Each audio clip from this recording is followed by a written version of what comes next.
अस्सलाम वालेकुम, my name is Bilal Asgar और आप देख रहे हैं वेबसोल मेंटर। जैसा कि हमारा HTML का कोर्स स्टार्ट है, उसमें हम जो टॉपिक अपना कवर कर रहे हैं वो था फॉर्म एंड फॉर्म कंट्रोल्स, और उसके साथ साथ हमने उसकी जो काफ़ी इनपुट फील्ड्स हैं उनको भी कवर किया। लेकिन प्रीवियस जो ट्यूटोरियल था हमारा, उसमें सारी की सारी फील्ड्स हम कवर ना कर सके, तो आज मैंने वही फाइल अपनी ओपन की है। तो मैं आपको दिखाता हूँ, कोड को मैंने कोलैप्स किया हुआ है। इसको मैं आपको दिखा सकता हूँ कि मैंने इस पिछले जो ट्यूटोरियल में हमने अपना सारा कोड लिखा था उसको मैंने इस तरह से कमेंट्स कर दिया है, कमेंट्स फॉर्म में लिख दिया है। और ये मैंने मेथड आपको बताया था कि किस तरह से कमेंट्स लिखना होता है। तो ये हमारा सारे का सारा कोड इसके अंदर मौजूद है, लेकिन हम यहाँ से इसको कोलैप्स कर देते हैं। अगर हमें ज़रूरत पड़ेगी तो उसको यूज़ कर लेंगे। और जो आज के इस लेसन के अंदर, इस टास्क के अंदर, हमने अपने जो टैग्स हैं या जो फॉर्म कंट्रोल्स हैं उनको जो हमने करना है वो कौन कौन से होंगे। उनमें सबसे पहले नंबर पे होगा हमारा ग्रुपिंग फॉर्म एलिमेंट्स, कि जब हम एक फॉर्म तो क्रिएट कर रहे हैं, लेकिन अगर हम एक फॉर्म के कुछ एलिमेंट्स को या कुछ फॉर्म कंट्रोल्स को एक ग्रुप की शक्ल में रखना चाहते हैं या शो करवाना चाहते हैं, तो उसकी ग्रुपिंग किस तरह से की जाती है।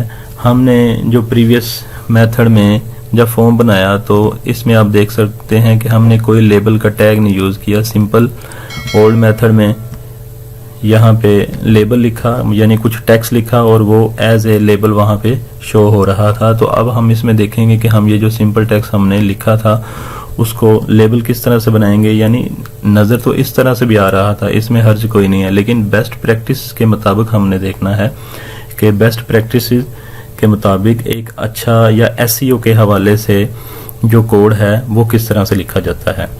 तो हम उसमें लेबल का जो टैग है उसको यूज़ करेंगे। फिर आ जाता है इमेज सबमिट बटन। हमने एक इनपुट टाइप की थी जो सबमिट थी, तो उसमें हम वैल्यू एट्रीब्यूट को यूज़ करते हुए हम उसकी जो उसके अंदर आने वाला जो टेक्स्ट है या जो उसकी वैल्यू है उसको कंट्रोल करते हैं, यानी उसको चेंज भी कर सकते हैं। तो यहाँ पे अब हम इमेज सबमिट बटन बनाएंगे, यानी कि जब हमें PSD फाइल दे दी जाती है या हमें ये रिक्वायर होता है हमसे कि यहाँ पे आपने टेक्स्ट नहीं लगाना, इमेज लगानी है सबमिट बटन की, तो उसको हम देखेंगे कि इस इमेज किस तरह से लगाई जाएगी। फिर फॉर्म वैलिडेशन है HTML में कि जो फील्ड कंपलसरी हो, रिक्वायर हो, उसको किस तरह से हम फॉर्म वैलिडेशन में लिखेंगे। फिर डेट इनपुट फील्ड है, जिस तरह से हमने बाकी की हैं, टेक्स्ट थी, पासवर्ड थी, इसी तरह से एक कैलेंडर की फॉर्म में इनपुट फील्ड मिले और वहां से वो अपनी डेट सिलेक्ट कर सके, तो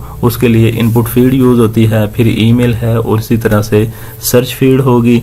सब जानते हैं कि हम गूगल में हमें एक सिंगल इनपुट फील्ड मिलती है, हम उसमें अपने कुछ कीवर्ड्स या कुछ अपना टेक्स्ट लिखते हैं और सर्च कर लेते हैं।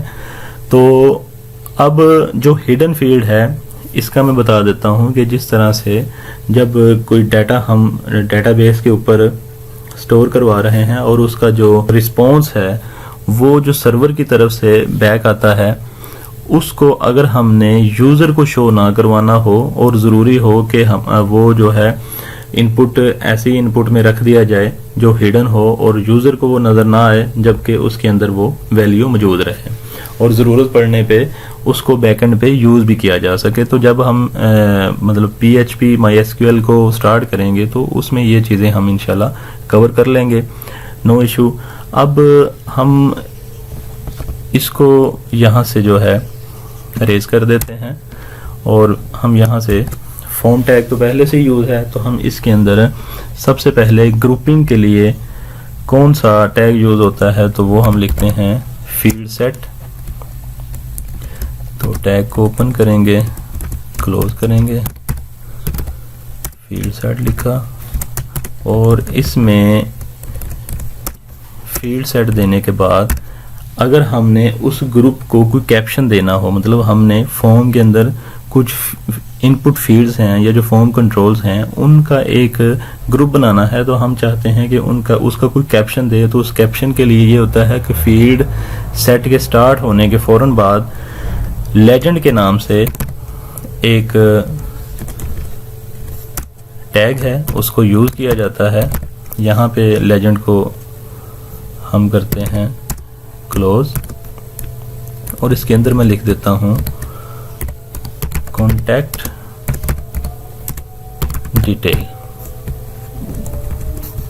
इनपुट टाइप लेते हैं, ऊपर जो हमारा फॉर्म का कोड पड़ा हुआ है हम वहां से ये सिंपल दो इनपुट टाइप ये वाली हमने उठा ली, एक यूजर नेम ले लिया और एक पासवर्ड की टाइप ले ली और इसके अंदर हम रख देते हैं इनको। और यहाँ से अब हमने देखना है कि हम लेबल किस तरह से बनाते हैं। तो लेबल के लिए लेबल का टैग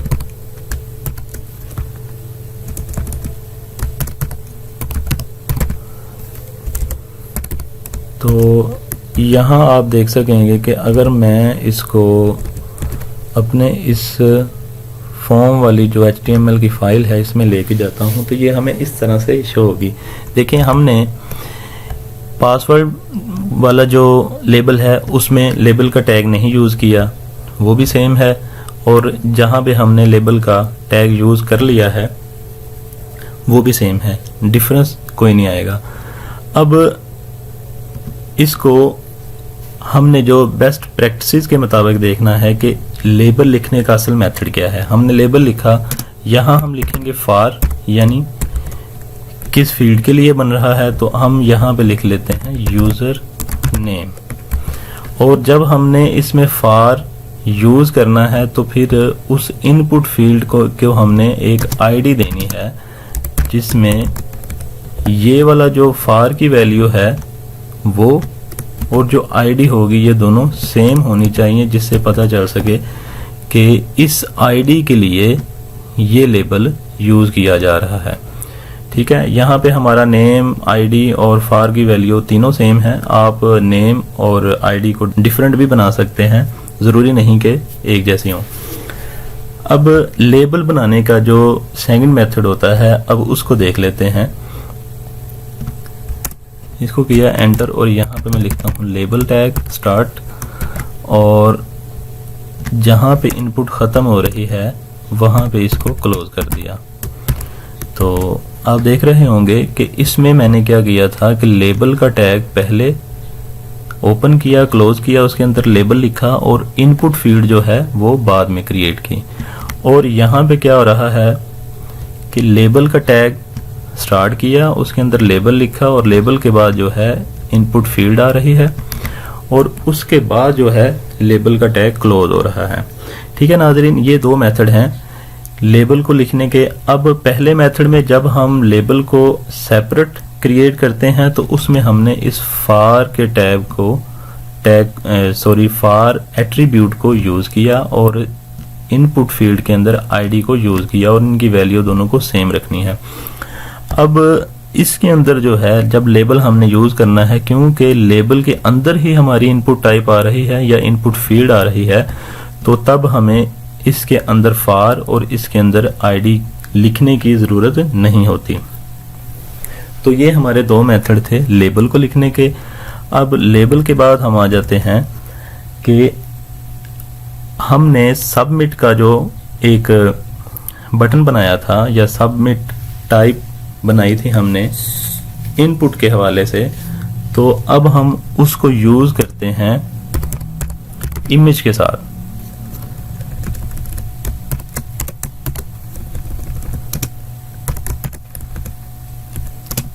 तो यहां मैं लिखता हूं टाइप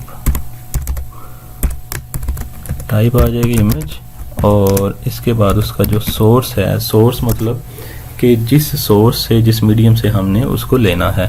तो यहाँ मैंने एक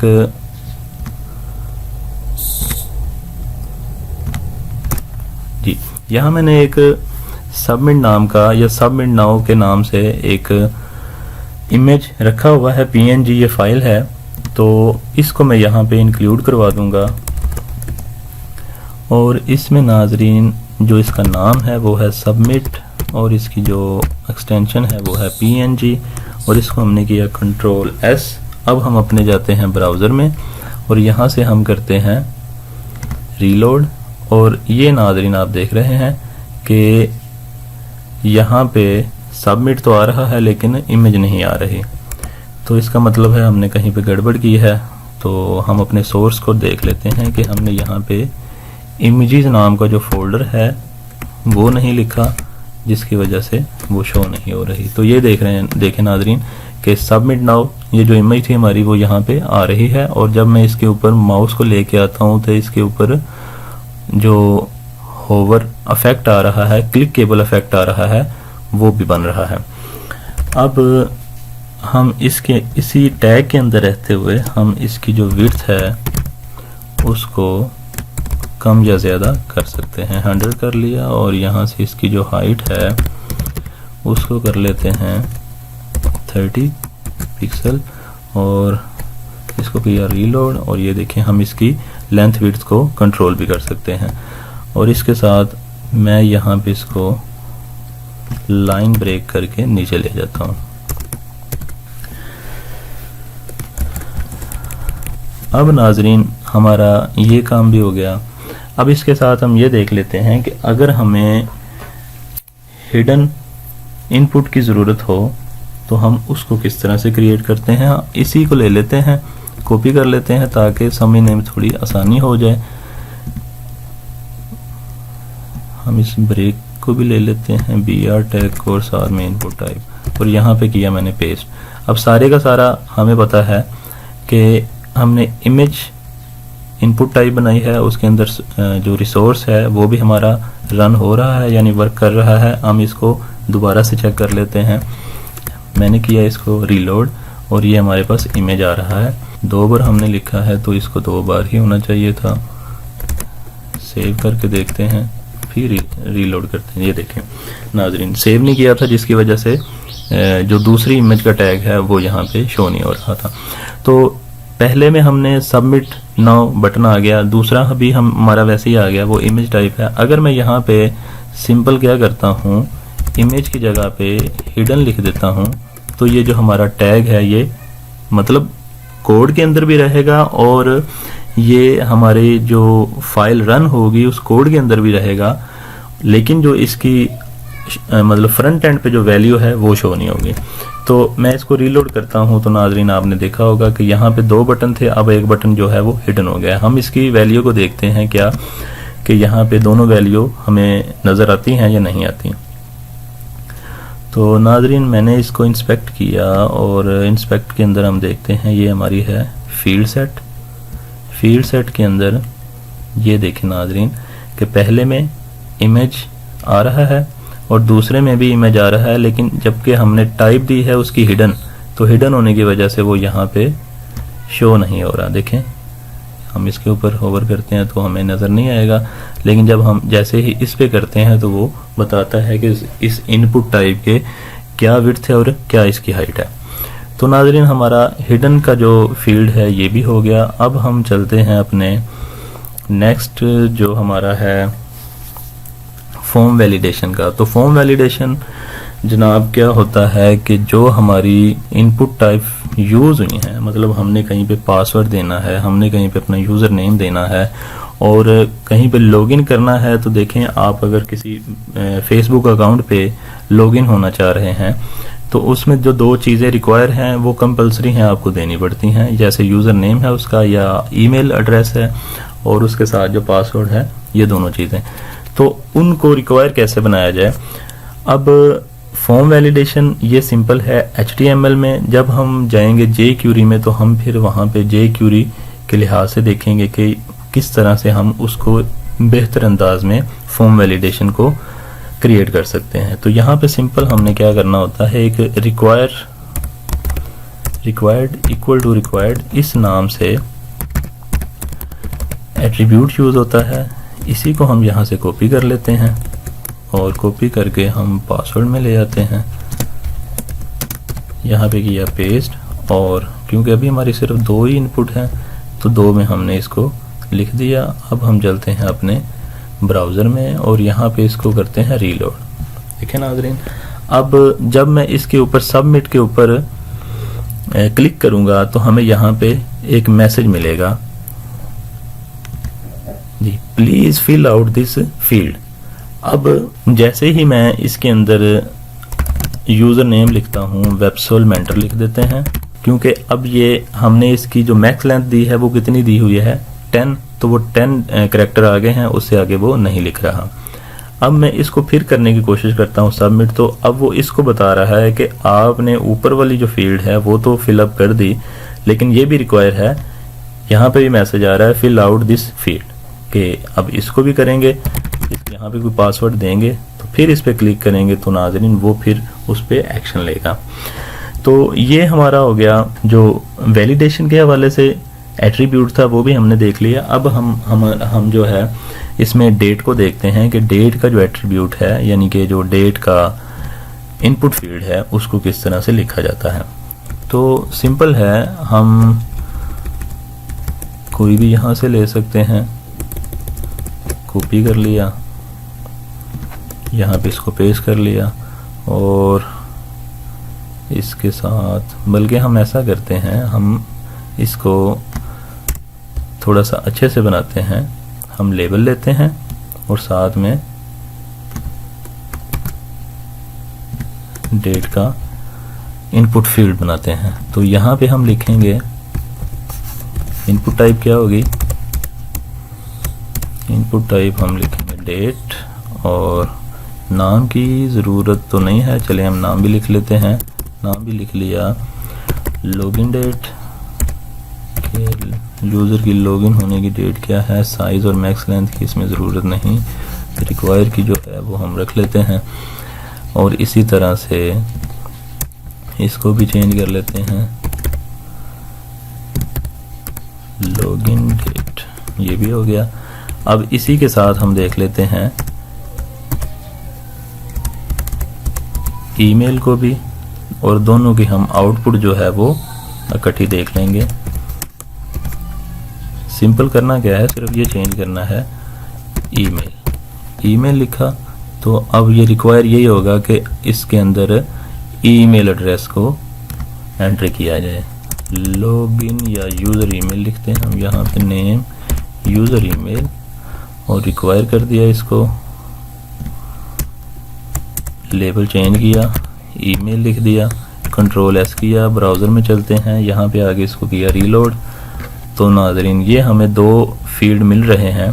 पहले में हमने डेट एंटर करनी है, तो ये जो साइन बना हुआ है छोटा सा कैलेंडर का, इसके ऊपर आप क्लिक करेंगे तो हमें इस तरह से कैलेंडर नज़र आएगा, डेट आएगी, आप वहाँ से कोई डेट चूज़ कर सकते हैं, और यहाँ पे आप अपना ईमेल एड्रेस दे सकते हैं, वेबसोल मेंटर, और इस पे सबमिट के अगर क्लिक करें तो देखें, क्योंकि हमने यहाँ पे लगाया हुआ है वैलिडेशन, तो वो वहाँ पे वैलिडेशन के मुताबिक फील्ड की रिक्वायरमेंट बता रहा है। तो ये हमारी होगी ईमेल एड्रेस, और अगर हम इस पे भी नहीं लगाते, हम यहाँ पे लिख लेते हैं वेबसोल, और पासवर्ड भी दे देते हैं, और क्योंकि हमने ईमेल के अंदर भी रिक्वायर्ड का एट्रीब्यूट यूज़ किया है, तो जब हम सबमिट करने की कोशिश करेंगे तो यहाँ पे वो हमें कंपलसरी जो है वो बता देगा कि ये फील्ड कंपलसरी है और आप इसको फिलअप करें, please fill out this field. तो ये नाज़रीन हमारा ईमेल एड्रेस भी हो गया, मतलब ईमेल के लिए जो इनपुट है वो भी यूज़ होगी, डेट भी यूज़ होगी, और इसके बाद आ जाता है जो हम इनपुट यूज़ करते हैं सर्च के लिए, ठीक है, जैसा कि आप गूगल में भी देखते हैं। तो उसके लिए हम रख लेते हैं, यहाँ से इसको करते हैं हम लाइन ब्रेक,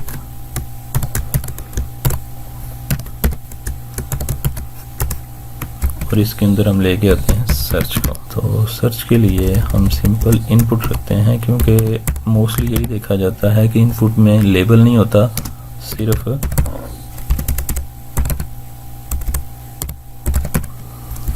टाइप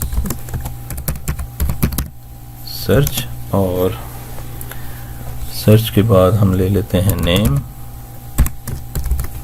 नेम ले लिया, सर्च, और ये हमने देखा है कि प्लेस होल्डर बहुत ज़्यादा यूज़ होता है, सर्च बॉक्स के अंदर प्लेस होल्डर लिखेंगे और प्लेस होल्डर क्या हो सकता है, एंटर योर कीवर्ड्स, कि जो आपने कीवर्ड्स या जो टेक्स्ट है आपने सर्च करना है वो यहाँ पे एंटर करें और यहाँ पे इसको करते हैं क्लोज और आते हैं अपने ब्राउज़र में। तो नाज़रीन ये हमारे पास आ गया। हम इसमें हम जब अपने वैल्यूज़ को एंटर करते हैं या अपने माउस को ला के एंटर करते हैं तो हमें कोई डिफरेंट साइन नहीं मिलता। जैसे ही हम सर्च में लाएंगे तो ये देखें, जैसे वो हमें सजेशन मिलती है गूगल के अंदर, वो सजेशन यहाँ पे भी दे रहा है और जब हम इसमें एंटर करेंगे और हमें वो क्रॉस का साइन भी देता है कि आप यहाँ से इसको काट भी सकते हैं और सबमिट भी करवा सकते हैं, यानी सर्च भी करवा सकते हैं। तो ये आपने नाज़रीन बाकी जो इनपुट टाइप्स हैं उसके हवाले से और जो सर्च इनपुट टाइप है उसका डिफरेंस देखा होगा। तो नाज़रीन अब चलते हैं हम अपने नोटपैड में तो हम यहाँ से जो हमारा इनपुट टाइप सबमिट है उसको हम उठाते हैं और लास्ट पे लेके आते हैं, क्योंकि ये हमेशा लास्ट में ही यूज़ होना चाहिए। और अब इसको करते हैं रीलोड और रीलोड होने के बाद इसको ब्रेक कर लिया, कॉपी किया, इसके नीचे लगाते हैं ताकि, तो ये नाज़रीन हमारा बन गया फील्ड सेट।